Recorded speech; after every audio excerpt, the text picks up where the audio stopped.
Assalamualaikum warahmatullahi wabarakatuh. Waalaikumsalam warahmatullahi wabarakatuh. Hari ini saya bersama Habib Syakur Ali Mahdi Al-Hamid di siasat.co.id. Terima kasih. Dulu kita berada di agama akal, Bib. Agama kami.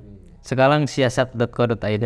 Karena masuk ke tahun politik, Ya. harus pandai-pandai bersiasat. Harus pandai benar bersiasat. Ya. Nah, Bib, hari ini kan lagi banyak dibicarakan Ya.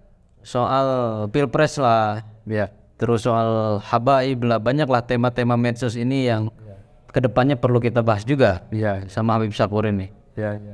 Nah, ini perkara habaib. Ya. Beberapa bulan lalu mungkin ada statement dari Kiai Haji Imaduddin Usman, Ya. Kiai dari Banten itu. Ya. Dia mengatakan bahwa keturunan Ahlul Bait di Indonesia itu tidak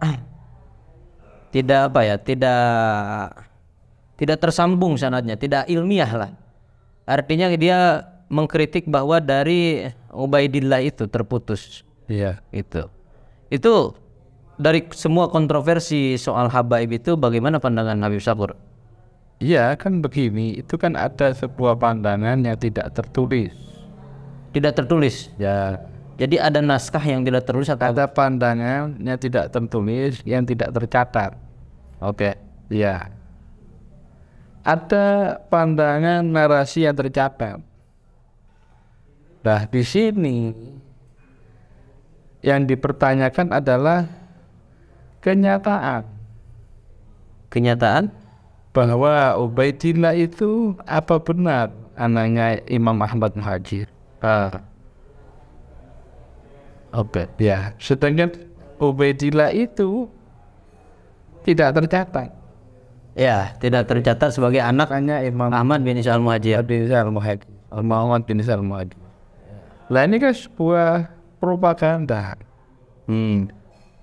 sebuah pro dan kontra. Jadi Kiai Imaduddin Usman mengambil referensi Dari- yang mana referensinya itu tidak tercatat Ubaidillah ini sebagai anak Ahmad bin Isa Al-Muhajir. Ya, Oke. Tapi di referensi lain ada mungkin nama Ubaidillah. ya referensi lain ada yang menyampaikan ada dan menyampaikan tidak ada. Tapi kan ini menjadi sebuah debat kusir. Iya. Ya, debat kusir ini sebetulnya tidak perlu dibahas terlalu mendetail. Karena pada hakikatnya Imam Ahmad Muhajir itu dalam sebuah perjalanannya itu secara tersembunyi ingin ingin meneruskan dakwanya ke Hadramaut, Ya, beliau kan disebut Al-Muhajir karena hijrah dari Baghdad, Baghdad dari Irak ke Hadramaut. Ya. Oke. Nah, fenomena ini sebetulnya tidak perlu diperdebatkan. Nah, perdebatan ini akhirnya merajuk kepada apa? Kepada kesalahpahaman. Di satu sisi, semua seperti saya yang mendapatkan gelar habaib dan sebagai durian, itu semua tidak pada porsinya untuk minta kapasitas yang lebih atau menganggungkan dirinya secara berlebihan. Oke. Jadi enggak, persoalannya itu berarti kalau begitu tidak berlebihan ya. Ya. Jadi jangan terlalu memuja habaib berlebihan, Ya. terlalu gulu. Ya. Ya, jangan seperti itu. Nah, berarti kan persoalannya itu bukan pada ini keturunan Rasulullah atau bukan. Ya. Nah, jadi saya melihat persoalannya yang disebut Ahlul Bait itu seperti apa gitu loh. Iya. Kan begini, ada satu hadis yang mengatakan bahwa Rasulullah itu memberikan sebuah warisan Ya. dan lan tamassaktum bihima gitu loh. Jadi Anda semua harus berpegang teguh pada dua dua syarat itu atau dua pusaka itu ya. Ya. Yang pertama adalah kitabullah dan yang kedua wahid roti ahlil bait. Ya. Nah, yang disebut ahlil bait, nah itu berarti harus ada batasan dong, Bib. Jelas. Jadi kalau model panjenengan Baru kalau saya tidak bisa disebut ahlul bait. tidak bisa disebut ahlul bait. Kenapa itu? Bisa. Karena saya bukan termasuk bagian dari ahlul bait. Bagian dari ahlul bait itu adalah Rasulullah, Sayyidina Ali bin Abi Thalib, Sayyidatina Zahra binti Rasulullah sallallahu alaihi wasallam, Sayyidina Husain, Sayyidina Hasan, yang diselimuti oleh kain Yaman. Kain apa? Kain Yaman. Kain Yaman. Ya. Oh. Jadi ketika Rasulullah sakit kan? Ya, dipanggillah beliau-beliaunya ini. Jadi yang dimaksud ahlul bait yang dikatakan oleh Al-Qur'an innama yuridullahu liyuziba ankum rijza ahlal baiti wa yutahhirakum tathira, itu yang 5 itu. Ya, 5 itu. Mereka memang suci. Mereka memang suci dan disucikan sama Allah. Oke, berarti yang disebut oleh Bahar Smith, Rizik Syihab bahwa sampai sekarang turunannya disebut ahlul bait itu bukan berarti. Bukan, itu duriyah. Itu duriyah. Duriyah Rasulullah. Oh. Jadi yang perlu jadi pegangan buat kita itu hanya 5 aja. Hanya 5 saja. Lihom satun utfi biha harral wabail hatimah ini. Al Mustafa wal Murtada wal Nawawi wal Fatimah. Oke.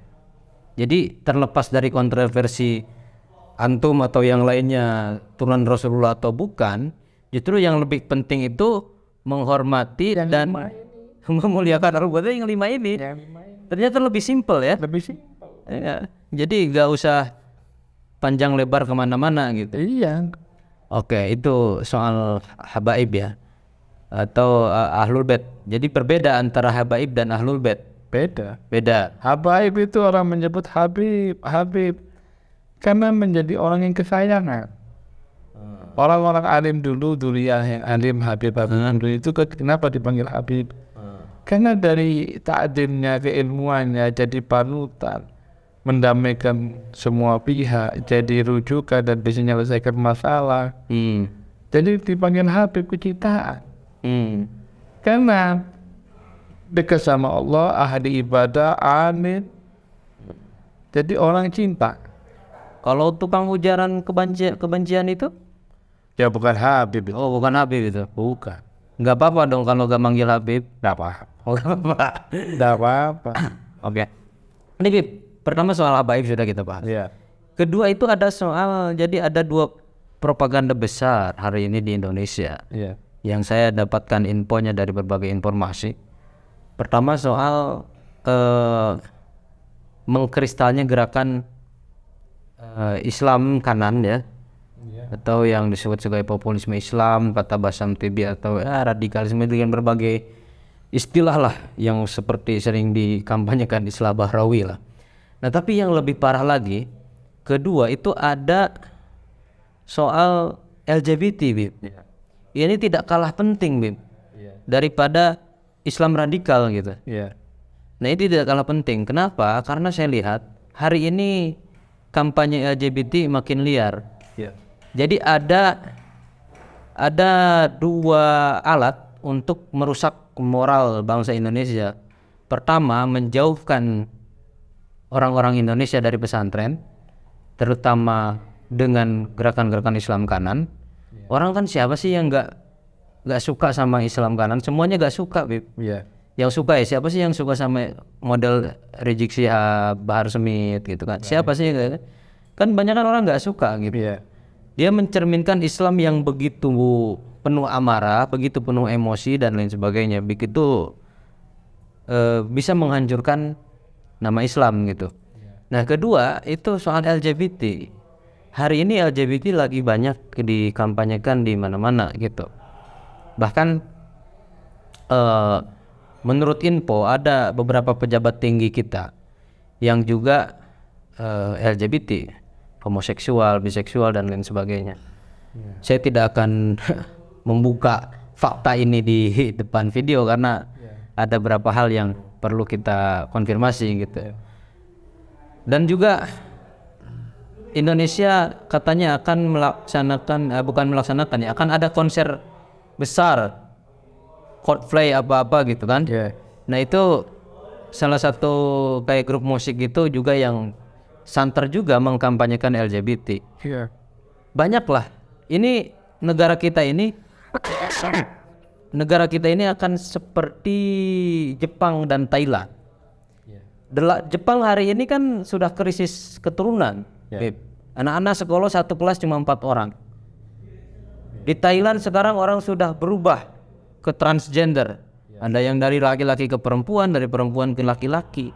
Itu sudah dirusak dengan berbagai serangan moral gitu. Menurut Habib gimana ini, Habib? Ya memang sudah jadi musibah. Sudah jadi musibah. LGBT itu musibah buat kita.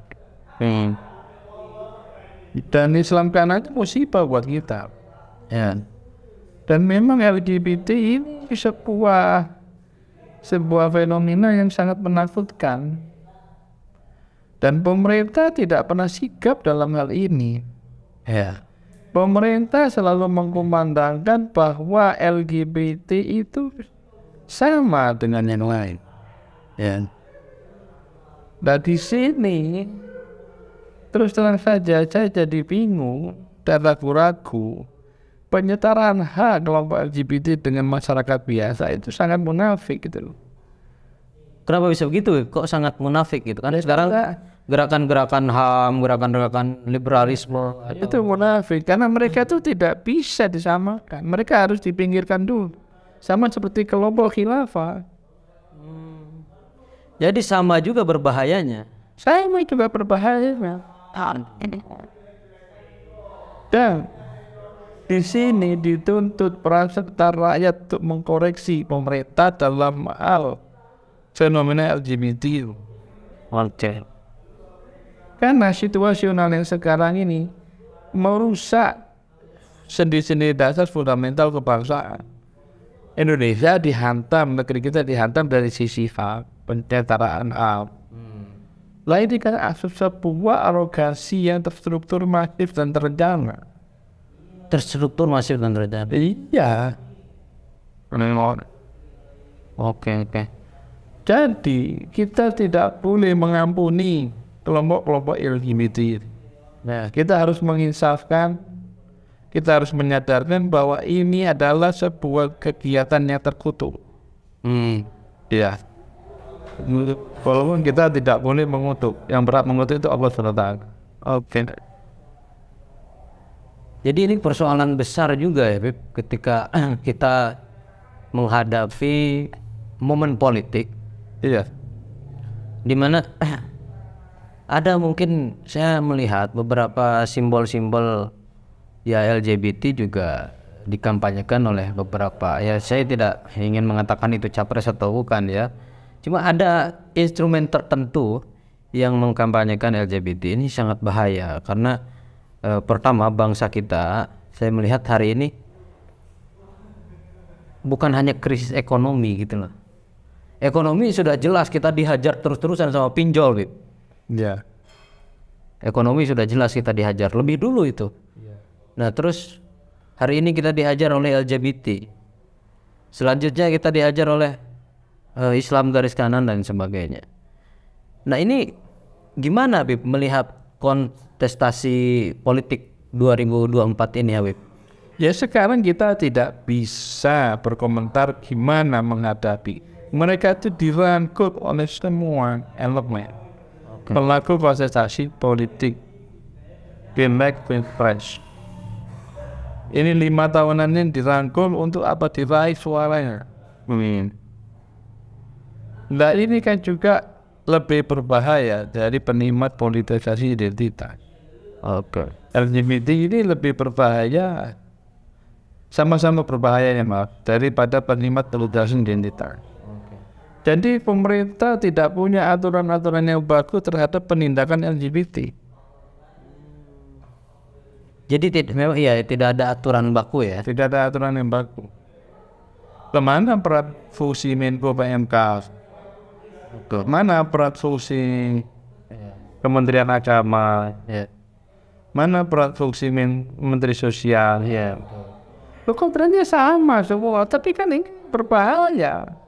LGBT dengan kelompok Islam kanan itu berbahaya.